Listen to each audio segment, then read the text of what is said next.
السلام علیکم محترم ناظرین، جیسا کہ آپ کو معلوم ہے کہ علمی دنیا کے دبنگ عالم حضرت مولانا مفتی محمد زرزولی خان صاحب رحمۃ اللہ علیہ انتقال فرما گئے ہیں۔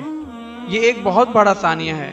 ان کے انتقال کی خبر بہت سے نیوز چینلز والوں نے دی، لیکن ایک نیوز چینل والوں نے یہ خبر نشر کی کہ حضرت مولانا مفتی محمد زرزولی خان صاحب رحمۃ اللہ علیہ کا انتقال کرونا کی وجہ سے ہوا ہے۔ یہ جھوٹ ہے۔ ان کا انتقال کرونا کی وجہ سے نہیں ہوا، بلکہ ہارٹ اٹیک کی وجہ سے ہوا ہے،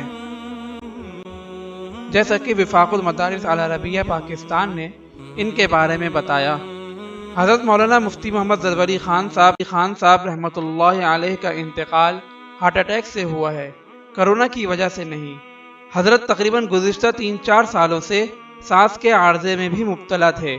موسمی تبدیلی سے اس مرض میں شدت آنے کی وجہ سے کل رات ہسپتال میں داخل کیا گیا تھا۔ اس سے قبل بھی ان 2-3 سالوں میں چند روز کے لیے ہسپتال میں داخل ہوتے رہے تھے اور چند دنوں کے بعد افاقہ ہو جاتا تھا۔